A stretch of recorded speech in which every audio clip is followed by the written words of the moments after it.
বন্ধুরা, আজ আমি তোমাদের আমার স্কুল লাইফে কিছু কিছু ঘটনা তুলে ধরবো। স্কুল লাইফ মানুষের খুব ইনোসেন্ট হয়, খুব মনে রাখার অনেক স্মৃতির বিষয় থাকে যেটা সারা জীবনই মানুষের মনে থাকে। এর সাথে তোমাদের নিজেদের কিছু মিলও পাবে, ভালোও লাগবে আশা করি। কিছু কিছু মজার ঘটনাও আছে। তো কি হতো, আমরা যখন স্কুলে পড়তাম তো আমাদের তিন চারজনের একটা ভালো বন্ডিং ছিল বন্ধুদের। তো টিফিন যখন হতো তো স্কুলের সামনে একটা দোকান ছিল, সেই দোকানে মোটামুটি যেতাম। এবার মানে কিভাবে খাওয়ার সিস্টেমটা হতো যে চারজনের ভিতরে যে একজন যে ফার্স্ট যাবে তার ঘাড়েই সেই দিনের টিফিনের খরচা পুরো পড়ে যাবে, এরকম ভাবে চলতো। কিন্তু খরচা নিয়ে পকেটে কার কোন দিন কিন্তু কত ব্যয় হলো এইসব নিয়ে আমাদের চিন্তা চিন্তা থাকতো না, কারোরই থাকে না স্কুলে যারা পড়ে। কারণ স্কুলে যখন পড়ে তখন সবার কিন্তু মনটা একটু উড়ু উড়ু হয়, সবসময় খেলবো, ঘুরবো, খাবো, ঠিক আছে, এরকম একটা চিন্তা থাকে। কিন্তু পড়ার কোনো চিন্তা থাকে না। তাই বলে পড়ার যে হতো না এরকম না, পড়া হতো। গার্জিয়ানদের রুলস থাকতো, তাদের বাড়িতে রুলস থাকতো প্রচুর, তাদের একটু পড়াটরা হতো। আমার ওইসব রুলস থাকলেও পড়াটরা হতো না। समझ रहे हो। আরও কিছু ঘটনা তোমাদের বলি। যেরকম স্কুলে যখন মাস্টার আসতো পড়া ধরতো, তো পড়া ধরার সময় ছাত্রদের ভিতরে অদ্ভুত একটা প্রতিক্রিয়া সৃষ্টি হতো।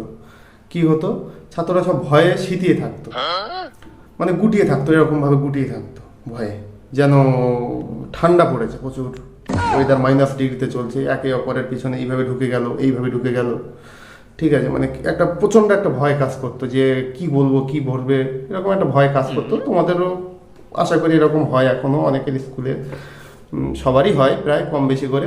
আমি থাকতাম কোথায়, বেঞ্চের নিচে। এবার তোমরা বলবো যে বেঞ্চের নিচে থাকতো কেন? বেঞ্চের নিচে থাকতাম, সেই সময় আমার পেন পড়ে যেত, খাতা পড়ে যেত, এইসব পড়ে যেত, আমি সবসময় বেঞ্চের নিচেই বেশি থাকতাম, ঠিক আছে। এবার আমাদের যে বেঞ্চে যে তিন চারজন আমরা বসতাম, সেই তিন চারজনের ভিতরে একটা কি হতো, চুক্তি থাকতো যে দেখ, যার এই তিন চারজনের ভিতরে যার পড়া ধরবে অপরজন আসতে করে পাশ থেকে বলে দেবে, এটাই থাকতো চুক্তি। মানে এইভাবে গুটি গুটি আর কতদিন বসে থাকবে বলো। মোটামুটি একদিন তাই তুমি ওঠো, আমি উঠে দাঁড়ালাম। জিজ্ঞাসা করলেন স্যার যে পানিপথের প্রথম যুদ্ধ কবে হয় বলতো। আমি বেশ ভাবছি, পানিপথের প্রথম যুদ্ধ, পাশ থেকে এরকমভাবে কনুই দিয়ে এই করছি যে বল বল বল বল বল, তো পাশ থেকে আস্তে করে বলে দিল। তো আমি যতটুকু কানে আসলো যে 1506 এরকম টাইপের, 26 টাইপের এরকম কিছু একটা বলেছে। তো কনফিউশনে আমি মোটামুটি, মানে 1526 তো অরিজিনাল, কিন্তু আমি শুনলাম 1506। এবার স্যারকে বললাম যে স্যার 1506, বলছে 1506 এদিকে আয়, তো 1506 পিঠে বার করো। আমি বন্ধুদেরকে একবার তাকালাম যে ঠিক আছে, তোর এসে সারা দেখছি তোর 1506 বলে আমার ভুলভাল বলে দিয়ে স্যারের কাছে আজকে মার খাওয়া দিত। ঠিক আছে বলে আমি স্যারের কাছে গেলাম। স্যার বলে উঠবোস কর, যতক্ষণ না চোখের জল তোর পায়ে পড়বে ততক্ষণ উঠবোস করতে হবে তোকে। खत्म, bye bye, tata, goodbye, गया। ভাবো শাস্তিটা কি অবস্থা, শুনেই আমার চোখের জল পায়ে পড়ে গেল। মনে মনে রাগও তো হচ্ছে 2-5 বার করার পরেই, যে আমি যদি মাস্টার হই তাহলে এই শাস্তি আমি ফেরত দেবো আপনার ছেলেকে। তখন দেখবেন কেমন লাগে, আপনার ছেলেকে দেবো, আর ছেলে বাড়ি গিয়ে বলবে বাবা জানো তো অমুক স্যার আমাকে এই শাস্তি দিয়েছে, তখন বুঝতে পারবে ঠেলা। কিন্তু যাই হোক, মোটামুটি আমার তো মাস্টার হওয়া হলো না, ওই জন্য আমি রাগটাও ব্রেন থেকে বের করে দিয়েছি। তো আরও এরকম প্রচুর ঘটনা আছে যা বলে শেষ করা যায় না। ভাবতেও ভালো লাগে, মনে হয় যেন বারবার ফিরে যাই, কিন্তু দিনটা তো আর আসবে না।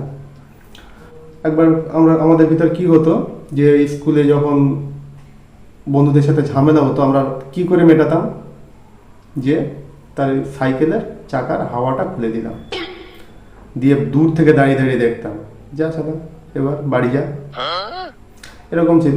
এরপরে আবার কেউ কেউ গিয়ে বলে দিত জানিস তো অমুক করেছে অমুক করেছে, তার সঙ্গে আবার এরকম ঝামেলা টামেলা হতো, আবার পরের দিন আবার ঠিক মিটে যেত, ঠিক আছে। এরকম ছিল বন্ডিংয়ের ব্যাপারটা। তো আমি খুব ইনোসেন্ট হয়ে যাচ্ছি। তোমাদের যদি কারোর কিছু মনে পড়ে কমেন্টে জানিও। আজ এই পর্যন্ত, টাটা।